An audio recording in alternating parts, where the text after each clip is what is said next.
Hi friends, welcome back to చిద్రూపి reviews. Daily updates కోసం ఛానల్ని subscribe చేసి పక్కనే ఉన్న బెల్ ఐకాన్ని క్లిక్ చేసి ఆల్ ఆప్షన్ సెలెక్ట్ చేయండి.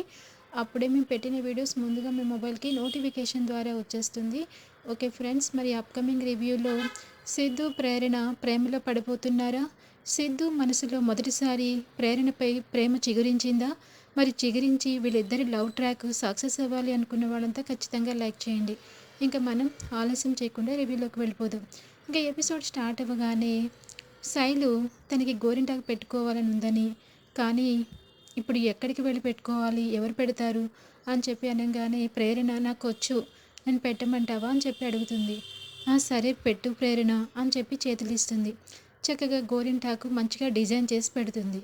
అప్పుడే వచ్చిన కుమార్, ఏంటి శైలు గోరింటాకు పెట్టించుకుంటున్నావా, చాలా బాగా పెట్టింది ప్రేరణ అని చెప్పేసి అంటాడు. సిద్ధు కూడా చూసి చాలా బాగా పెట్టింది ప్రేరణ అని చెప్పి అనుకుంటారు. నీకు నేను పెట్టాను కానీ నాకెవరు పెడతారు, నాకు పెట్టుకోవాలని ఉంది అంటుంది ప్రేరణ.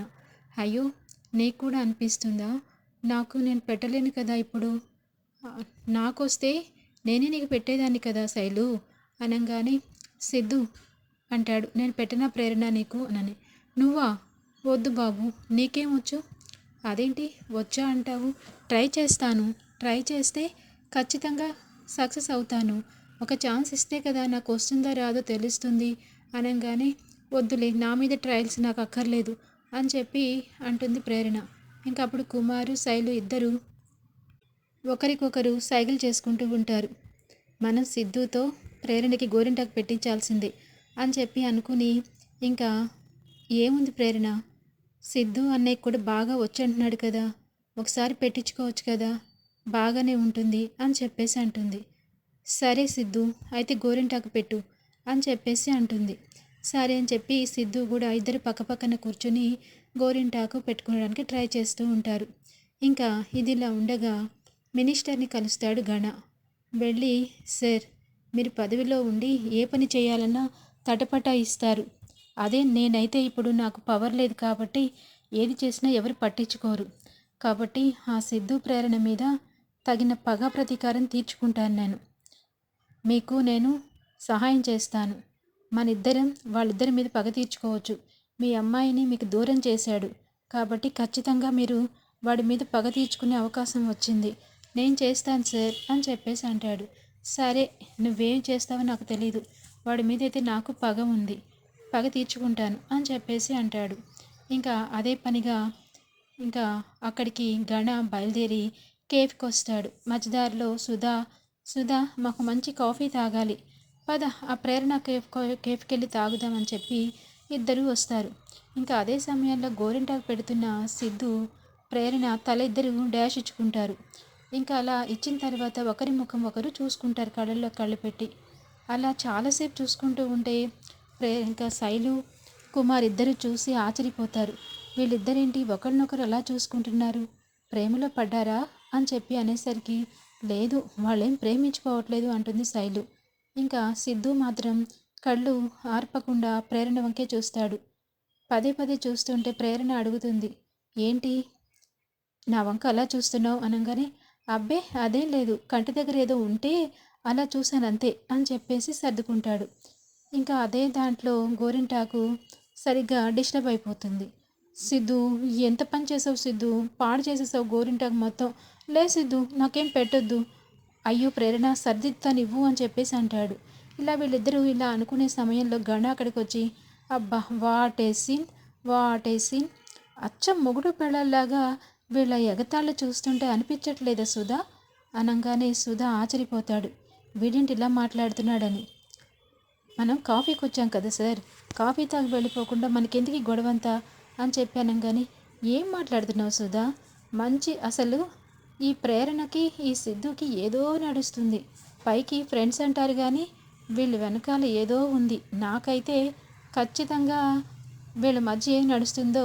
అయినా ఈ ప్రేరణ వాళ్ళ అమ్మగారి బాటలోనే ఉన్న వాళ్ళకి అని చెప్పి వాళ్ళ అమ్మ బాటలోనే నడుస్తుంది వీరనారిమని. ఏయ్, మా అమ్మ పేరు ఎత్తామంటే మర్యాదగా ఉండదు, మా అమ్మననే అర్హత నీకు లేదు అంటుంది ప్రేరణ. అవునులే, మీ అమ్మననే అర్హత నాకు లేదు కానీ సిద్ధుని అడ్డం పెట్టుకుని బాగానే పనులు చేయించుకుంటున్నావు, ఏం మాట్లాడుతున్నావురా తను నన్ను అడ్డం పెట్టుకోనేంటి? నేను ప్రేరణ ఫ్రెండ్ని. ప్రేరణకి ఏం కష్టం వచ్చినా నేను ఉంటాను. వాళ్ళ అమ్మ పక్కనే, వాళ్ళ అమ్మకి నేను మాటిచ్చాను అని చెప్పేసి ఇంకొకసారి ప్రేరణ జోలికి వచ్చినా, ప్రేరణ కోసం తప్పుగా మాట్లాడినా నిన్ను చంపేస్తాను అని మెడ పట్టుకుంటాడు. ఏంటి సిద్ధు, అంతగా రెచ్చిపోతున్నావేంటి? కాసేపు ఆలోచించు. నేనేం మాట్లాడుతున్నాను? అయినా మీ ఇద్దరి మధ్యన ఉన్నది నాకు ఎందుకో తేడా కొడుతుంది. అయినా నేను మాత్రం మిమ్మల్ని మాత్రం వదలను. ఇప్పుడు నాకు 10 ఉండకపోవచ్చు. ఒరేయ్, నీకు కాఫీ లేదు, ఏమీ లేదు, పోరా ఇక్కడి నుంచి పో అనంగానే, ఏంటి పోయేది? ఇక్కడే ఉండి కాఫీ తాగి వెళ్దాం, ఉండు సుధా. సార్, ఎందుకు సార్? ఇక్కడ వద్దని చెప్తున్నాను కదా సార్. ప్లీజ్ సార్, వెళ్ళిపోదాం పదండి. ఎందుకు ఈ రేణిపోయిన రణరంగం అని చెప్పేసి అంటాడు. లేదు, ఇక్కడే ఉండి తాగుతానని చెప్పేసి అన్నట్టు మాట్లాడతాడు. ఇంకా ప్రేరణ వాడన్న మాటలకి అలా చూస్తూ నిలబడిపోతుంది. ఇంకా సిద్ధు మాత్రం ఒక్కొక్క మాటకి, నీకు నువ్వు ఎవ్వరికీ సారీ చెప్పవు, తల్లికి చెల్లికి ఎవరికి. అలాంటిది మొదటిసారి ప్రేరణ కోసం మినిస్టర్ గారికి సారీ చెప్పావు. అలాగే అతను కాళ్ళు పట్టుకోవడానికి కూడా రెడీ అయిపోయావు అని చెప్పేసి అంటాడు. ఏరా అబద్ధాలు మాట్లాడుతున్నావు? నేను మినిస్టర్ గారు కాళ్ళు పట్టుకున్నానా? ఒరేయ్, అబద్ధం మాట్లాడితే చంపేస్తాను రోయ్. నువ్వు సారీ చెప్పలేదా అని చెప్పేసి అంటాడు. అప్పుడు గుర్తు చేసుకుంటాడు సిద్ధు. నిజంగానే మినిస్టర్ గారికి సారీ చెప్తాడు. ఇంకా ఆ విషయాన్ని గుర్తు చేసుకుని కుమార్ ఇంకా శైలు ఇద్దరు కూడా ఆశ్చర్యపోతారు. ఏంటి, మినిస్టర్ గారికి సిద్ధు అన్నయ్య సారీ చెప్పాడా అని చెప్పేసి అనే లోపల ఇంకా ఇద్దరు అలా ఉండిపోతారు. అప్పుడే సుధా, సార్ రండి సార్, తీసుకెళ్ళిపోదు, ఇక్కడ మనకు వద్దు రండి అని చెప్పి, చూడు ఇప్పుడు వెళ్ళిపోతున్నానంటే మీ దగ్గర భయపడిపోయి వెళ్ళిపోవట్లేదు, మరలా వస్తా, మీ మీద పగ తీర్చుకుంటా అని చెప్పేసి వెళ్ళిపోతాడు. ఇంకా అదే సమయంలో ప్రేరణ అడుగుతుంది, నువ్వెందుకు సారీ చెప్పావు మినిస్టర్ గారికి అని చెప్పేసి అనగానే, అవును ప్రేరణ, చెప్పాను, నీ కోసం చెప్పాను. మీ అమ్మగారికి మాట ఇచ్చాను కదా, నీకేం కాదు, నీకు ఉంటాను అని. కాబట్టి నా అనుకునే వాళ్ళ కోసం ఏదైనా నేను చేస్తాను ప్రేరణ అని చెప్పి అనేసరికి, సిద్ధు అలా మాట్లాడేసరికి ప్రేరణ అలా ఉండిపోతుంది. వీళ్ళిద్దరూ ఒకరికొకరు చాలా వరకు అలా బాసటగా నిలుస్తున్నారని చెప్పి అనుకుంటారు. ఇంకా అక్కడి నుంచి లోపలికి వెళ్ళి వాళ్ళు కేఫ్ కోసం చూసుకుంటూ ఉంటారు. అదే సమయంలో శైలు ఇంకా కుమార్ మాట్లాడుకుంటూ ఉంటారు. ఎందుకో నాకు వాళ్ళిద్దరూ ప్రేమించుకుంటున్నారేమో అనిపిస్తుంది. నీకు అనిపిస్తుందా శైలు? లేదని వాళ్ళే చెప్పారు కదా, వాళ్ళ మనసుల్లో ఏం లేదని. మరి ఎందుకు అట్లా మాట్లాడుతావు నువ్వు అని చెప్పి అంటుంది. లేకపోతే వాళ్ళ మనసుల్లో అలా సారీ చెప్తాడా అని చెప్పేసి అంటాడు. ఇంకా ఇది ఇలా ఉండగా పక్కనే ఒక లెటర్ రాస్తూ ఉంటాడు ఇంకా కుమార్. ఆ లెటర్ ఏంటని చెప్పి ఇలా అడుగుతుంది శైలు. ఇది లవ్ లెటర్ అనగానే చెంప చెల్లుమనిపిస్తుంది. ఏరా, పెళ్ళై 4 రోజులు కాలేదు, ఇంతలోనే నేను బోర్ కొట్టేశానా? ఇంకొకరికి లవ్ లెటర్ రాస్తున్నావా? అయ్యో శైలు, నేనెవరికి రాస్తానే, నా లైఫ్లో నువ్వే. ఇది సిద్ధు రాస్తున్నట్టు ప్రేరణకి. ఏంటి, బెడిసి కొడుతుందేమో. అసలు వాళ్ళిద్దరి మధ్యలో లవ్వే లేదని వాళ్ళే చెప్తున్నారు కదా, నువ్వు ఈ లెటర్ రాయడం వలన యూజ్ ఏంటి అని చెప్పి అనగానే, యూజ్ ఎందుకు ఉండదు, ఉంటుంది, ఖచ్చితంగా ఉంటుంది. ఈ లవ్ లెటరు తనకి సిద్ధు రాస్తున్నట్టు రాస్తాం. ప్రేరణ అది చూసి తను కూడా ఇష్టపడుతుంది. వాళ్ళిద్దరి మధ్య లవ్ ట్రాక్ మొదలవుతుంది. ఏమంటావు అనగానే, అలా ఏం కాదు, ఇదేదో తేడా కొడితే ఏం చేస్తాం చెప్పు అలా అని చెప్పి, కాకపోతే వాళ్ళిద్దరిని చూడు వాళ్ళు ఏం చేస్తున్నారు అనగానే ఇద్దరు చెరువైపు కూర్చుని కేఫ్ అమౌంట్ ఎంత కౌంట్ చేసుకుంటూ మాట్లాడుకుంటూ ఉంటారు. ఇంకా ఇదిలా ఉండగా సుధా మీద రెచ్చిపోతూ ఉంటాడు గణ. అయినా అదేంటి సుధా, నువ్వు నా కోసం కదా, నాకు సపోర్ట్ చేయడానికి వస్తావు కదా, కానీ ఆ సిద్ధు గడిమి ప్రేమ చూపిస్తావేంటి? వాళ్ళని ఒక్క మాట అన్నివ్వేంటి? వాళ్ళకి సపోర్ట్ చేస్తావేంటి? నీ పద్ధతి నచ్చలేదయ్యా. ఏం చేస్తున్నావు అసలు, నాకేం అర్థం కావట్లేదు. అదేంటి సార్ అలా అంటారు? ఆయన మినిస్టర్ని కూడా ఎదిరించాడు సిద్ధు. ఆఫ్టర్ ఆల్ గాడివి నిన్ను ఎదిరించడా అని వాడి మనసులో ఫీలింగ్ నేను చెప్తున్నాను. అవును, అది నిజమే, నువ్వు అన్నది కరెక్టే, ఒప్పుకుంటాను.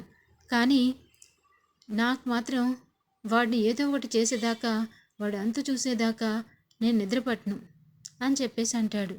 సార్, వాడు అదే మాట అంటాడు, మీ అంతు చూసే వరకు నిద్రపట్టనని అని చెప్పి అనేసరికి ఇంకా గణ ఏదో ఒకటి చేసి ప్రతీకారం తీర్చుకుని నా జాబ్ని తెచ్చుకునేలా చేస్తాను అని చెప్పేసి అనుకుంటాడు. ఇంక ఇదిలా ఉండగా ప్రేరణ సిద్ధు జోవియల్గా మాట్లాడుకుంటూ ఉంటారు.